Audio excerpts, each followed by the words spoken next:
Do you know many people are having trouble with programming their car radio stations? Don't worry.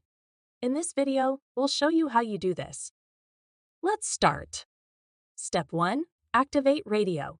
Power on the radio by pressing the SRC button until our ADIO is displayed. Step 2. Choose band.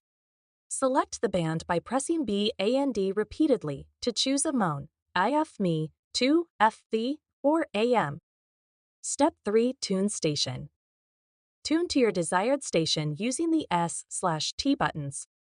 Step 4. Store station. Press and hold a number button 1/6 to store it until a confirmation sound is heard. Step 5. Repeat process. Repeat the tuning and storing process for other stations as needed. Follow these steps and you'll be tuning into your favorite stations in no time. Still need help? Visit our website for the complete manual. There you will also find questions and answers from other Kenwood users. Did you find this video helpful? By subscribing, you help us continue to answer users' questions. So, subscribe to our channel. Thanks for watching, and see you in the next video.